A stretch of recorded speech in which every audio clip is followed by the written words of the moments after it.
Hello viewers, সবাইকে take পয়েন্টে স্বাগতম। আজকে আমরা একটি প্রবলেম সলভ করব, সেটা হচ্ছে sum of digits of an integer number. অর্থাৎ আমাদের প্রবলেমটি হচ্ছে এরকম যে আমরা অ্যাজ এ ইনপুট হিসেবে একটি নাম্বার নেব এবং এই নাম্বারে যতগুলো ডিজিট থাকবে সেগুলোর সামেশন আমরা বের করব। যেমন এক্সাম্পল যদি ধরি আমরা, যেমন 5268, এখানে 4টি ডিজিট আছে এই নাম্বারটার মধ্যে, তাহলে এটা সামেশন কত হবে? 21। কারণ 5268 এই 4টা ডিজিট যদি আমরা যোগ করি তাহলে আমরা পাবো 21। ঠিক এরকম যদি আমরা আরেকটি এক্সাম্পল দেখি, যেমন 882, এখানে আমাদের 3টি ডিজিট আছে।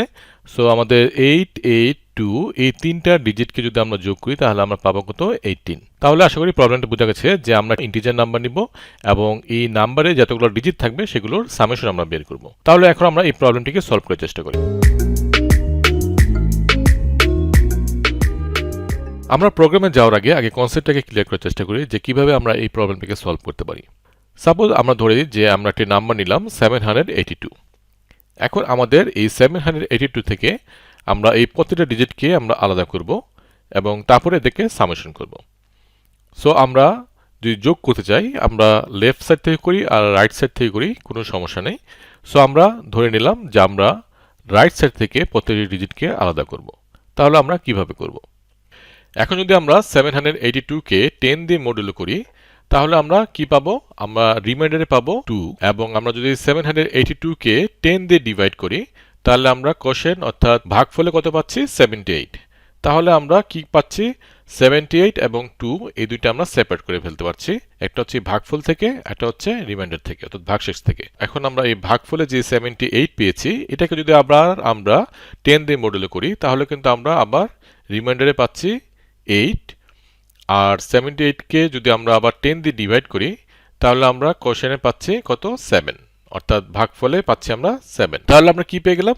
এই 782 থেকে 2 পেয়ে গেলাম এবং 8 পেয়ে গেলাম এই রিমাইন্ডার থেকে, আর লাস্টে যাচ্ছে 7, এবং এই 7কে যদি আবার আমরা 10 দিয়ে মডুলো করি তাহলে আমরা পাচ্ছি 7, এবং এই 7কে যদি আমরা 10 দিয়ে ডিভাইড করি তাহলে পাচ্ছি আমরা 0। কিভাবে পাচ্ছি?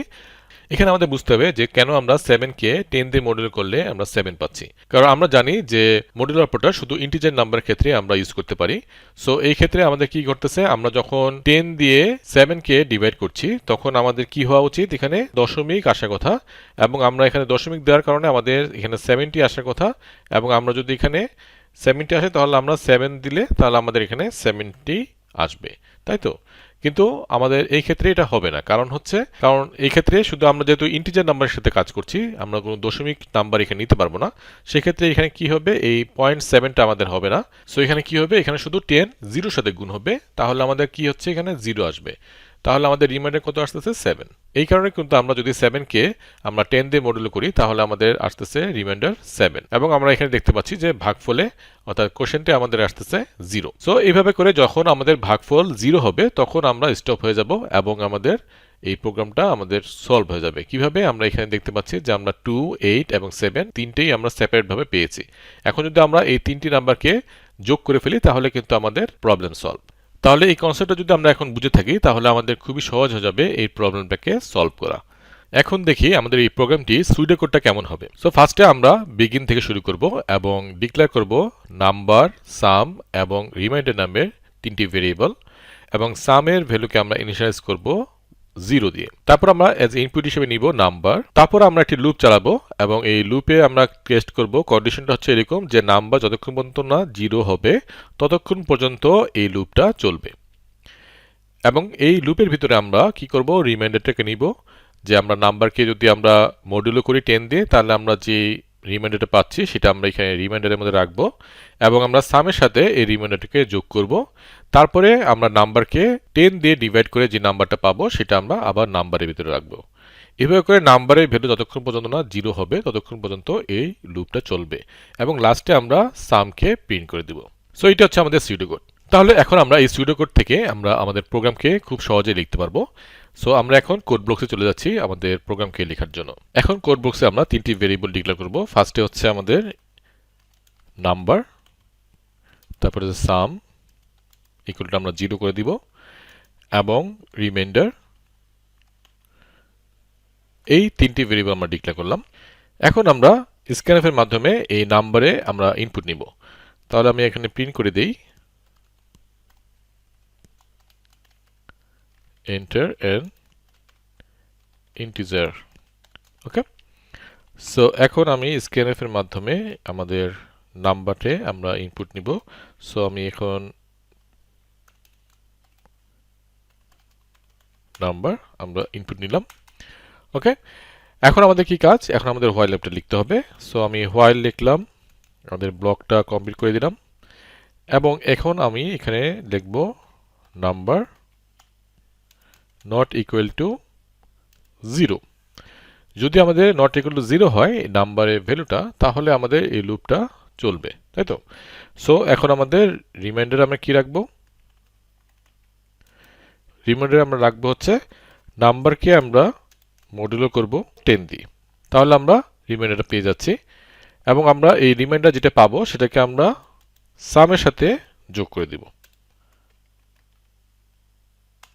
ওকে, এখন আমাদের কাজ হচ্ছে এই নাম্বারে আমরা এই নাম্বারকে যদি আমরা 10 দিয়ে ডিভাইড করি তাহলে যে ভ্যালুটা পাবো সেটা আমরা রাখবো। এই আমাদের অ্যালগরিদম। এখন যদি আমরা এই সামকে প্রিন্ট করে দিই তাহলে আমরা আমাদের রেজাল্ট পেয়ে যাব। সো আমি প্রিন্ট করে দিই সামটাকে, দ্য সাম ইজ পার্সেন্টেজ দিয়ে দিলাম এবং আমি এখানে সাম এই কথাটা লিখে দিলাম। ওকে, এই তো আমাদের প্রোগ্রাম শেষ। সো এটা কিভাবে কাজ করছে আমরা একটু পরে ডিবাগের মাধ্যমে দেখব। সো আমরা আগে দেখি যে আমাদের যে রেজাল্টটা আসার কথা সেটা আসতেছে কিনা। সো আমি এখানে প্রোগ্রামটা রান করলাম। সাপোজ আমি দিলাম 8 5 2, তাহলে আমাদের কত আসার কথা, 2 আর 5 হচ্ছে 7, আর 7 আর 8 হচ্ছে আমাদের 15। সো আমাদের 15 রেজাল্ট চলে আসছে, তাহলে আমাদের প্রোগ্রাম সঠিক, তাই তো। সো আমরা আরেকটা দেখি। সো আমরা যদি এখন এখানে 5 6 2 নেই তাহলে আমাদের কত আসার কথা, 2 আর 6 হচ্ছে 8, তারপরে 8 এর সাথে 5 যোগ করলে আমাদের কত হচ্ছে 13, তাহলে আমাদের 13 আসবে রেজাল্ট। ওকে, সো আমাদের প্রোগ্রাম কারেক্ট। সো এটা কিভাবে কাজ করছে আমরা এখন ডিবাগের মাধ্যমে দেখার চেষ্টা করি। সো আমি এখানে ব্রেক পয়েন্ট দিলাম, তারপর আমরা ডিবাগ বাটনে ক্লিক করলাম, তাহলে আমাদের ডিবাগিং শুরু হয়ে গেল। এখন যদি আমরা আমাদের নাম্বার দেই সাপোজ 5 8 9, ওকে, এবং এন্টার দিলাম। এখন আমরা ওয়াচে দেখব যে আমাদের কি নাম্বার আসছে। সো আমাদের এখানে আমরা দেখতে পাচ্ছি যে আমাদের নাম্বারে আসছে হচ্ছে 589। সো আমাদের নাম্বারে আমরা ইনপুট নিয়েছি 589, এবং সামে হচ্ছে আমাদের 0, এবং রিমাইন্ডারে আমাদের 16 আছে। যেহেতু আমরা কোনো কিছু এখানে দিয়ে দেই নেই তাই আমাদের রিমাইন্ডারে এখন 16 আছে। সো কেন আমরা সামে 0 দিচ্ছি তাহলে আমরা আশা করি বুঝতে পেরেছি। কারণ হচ্ছে সামে যদি আমরা 0 না দিই তাহলে বাই ডিফল্ট হচ্ছে এখানে একটা নাম্বার বসে থাকবে। তখন যদি আমরা এই সামের সাথে রিমাইন্ডার যোগ করি তাহলে কিন্তু আমাদের ওই যে নাম্বারটা এখানে বসে থাকবে সেই নাম্বারের সাথে যোগ হয়ে যাবে। সেজন্য আমরা ইনিশিয়ালি এটাকে 0 করে রাখছি। ওকে, সো এখন আমরা যদি লুপে ঢুকে যাই তাহলে আমাদের কি আসবে, নাম্বারের ভ্যালুটা দেখতেছে যে 0 কিনা, 0 না। সো আমাদের যেহেতু স্টেপ ইনটুতে যাব তাহলে আমাদের এটা এই অ্যারোটা এখন চলে আসছে এই লাইনে। সো এই লাইনে কি হচ্ছে, নাম্বারকে এখন আমরা মডুলো করব 10 দিয়ে, তাহলে আমাদের কি আসার কথা, 9 আসার কথা, তাই তো। রিমাইন্ডারে 9 চলে আসবে। সো আমাদের রিমাইন্ডারে কি আসলো, 9 চলে আসলো। এখন আমাদের পরবর্তী যে অ্যারোটা আমাদের পরবর্তী লাইনে চলে গেছে। এখন আমাদের সামে ছিল 0, এই 0 সাথে আমাদের 9 যোগ করে আমাদের সামে এখন 9 চলে আসবে, ঠিক আছে। সো আমাদের এখানে 0 আছে। সো আমি যদি স্টেপ ইনটু দিই তাহলে আমরা দেখব 9 চলে আসছে। এখন আমরা কি করব, এই নাম্বারে যে ভ্যালুটা ছিল সেটাকে আমরা 10 দিয়ে ডিভাইড করি, তাহলে আমাদের নাম্বারে কি আসবে, 58, তাই তো। সো আমরা এখন যদি জাস্ট এটাকে করি তাহলে আমরা দেখব যে 58 চলে আসছে। এখন দেখব 58 কি আমাদের 0 সমান কিনা। সো সমান না, তাই তো। সো আমাদের লুপটা আবার চলবে। সো আমাদের নেক্সটে আবার গেলাম, আমরা ঠিক একইভাবে রিমাইন্ডার আমরা পাবো। সো আমরা পাবো রিমাইন্ডারে 8। সো তারপরে লাইনে আমরা কি হচ্ছে সাম। সো সামে আমাদের এই 8 আর 9 যোগ হয়ে যাবে। সো আমাদের 8 9 যোগ হয়ে আমাদের 17 হয়ে গেল। তাহলে এখন যদি আমরা 58কে এখন যদি 10 দিয়ে ডিভাইড করি তাহলে আমরা এখানে নাম্বারে পাবো কত, আমাদের পাবো হচ্ছে 5। সো আমরা 5 পেয়ে গেছি। সো এই 5 কি 0 সমান কিনা, না। সো আমাদের লুপটা আরেকবার চলবে। সো এখন আমাদের এখানে আবার রিমাইন্ডার কত আসবে, আমাদের 5 আসবে। সো আমাদের 5 চলে আসলো। তারপর হচ্ছে আমাদের এই 7 এর সাথে 5 যোগ হবে। সো আমি স্টেপ ইনটু দিলাম। সো আমাদের 22 হয়ে গেছে। এখন আমাদের নাম্বারের ভ্যালুটা কত হবে, 10 দিয়ে যদি আমরা ডিভাইড করি তাহলে আমাদের 0 হয়ে যাবে। সো 0 হয়ে গেল। এখন কিন্তু এই হোয়াইল লুপের যে কন্ডিশন এটা কিন্তু ফলস হয়ে গেছে, কারণ নাম্বার ভ্যালু কিন্তু এখন 0 হয়ে গেছে। সো আমাদের এই লুপটা এখন স্টপ হয়ে যাবে এবং আমাদের পরবর্তী যে লাইনে সেটা চলে যাবে, অর্থাৎ হোয়াইল লুপ থেকে বের হয়ে আসলো এবং আমাদের এখানে সামেশনটাকে প্রিন্ট করে দিবে। সো এই আমাদের আনসার। সো আমরা যদি এখানে আনসারটা দেখি তাহলে আমরা দেখব যে 22 আসছে। সো আশা করি বোঝা গেছে যে কিভাবে কাজ করছে এই ফুল প্রোগ্রামটা। এবং এই প্রবলেমটা ছোট মনে হলেও এই প্রবলেমটা অনেক ইম্পর্টেন্ট, কারণ অনেক ক্ষেত্রে এই প্রবলেমটা আমাদের কাজে লাগবে, এই অ্যালগোরিদমটা আমাদের কাজে লাগবে। সো এই কনসেপ্টটা ভালোভাবে বুঝে থাকলে আমরা নাম্বার নিয়ে বিভিন্ন কাজ করতে পারবো। সো এই ফুল প্রোগ্রামটার কনসেপ্ট যদি বুঝা হয়ে থাকে তাহলে আপনাদের জন্য একটা অ্যাসাইনমেন্ট থাকলো, সেটা হচ্ছে এরকম যে আমরা কাউন্ট করব যে একটা নাম্বারের মধ্যে কতগুলো ডিজিট আছে। যেমন যদি আমরা এক্সাম্পল ধরি যে 5268 এই নাম্বারটার ভিতরে কয়টা ডিজিট আছে, তাহলে আমাদের আনসার আসবে কত? টোটাল নাম্বার অফ ডিজিটস হচ্ছে 4, 4টা ডিজিট আছে। এই প্রোগ্রামটা আপনাদের জন্য অ্যাসাইনমেন্ট থাকলো। সো আশা করি আজকের ভিডিওটি আপনাদের ভালো লেগেছে এবং আপনাদের কাজে আসবে। এবং যদি ভালো লেগে থাকে তাহলে প্লিজ লাইক বাটনে ক্লিক করুন এবং চ্যানেলটি সাবস্ক্রাইব করুন এবং আপনাদের বন্ধুদের সাথে শেয়ার করুন যাতে তারা উপকৃত হয়। সো দেখা হবে নেক্সট ভিডিওতে। আজকের জন্য আল্লাহ হাফেজ।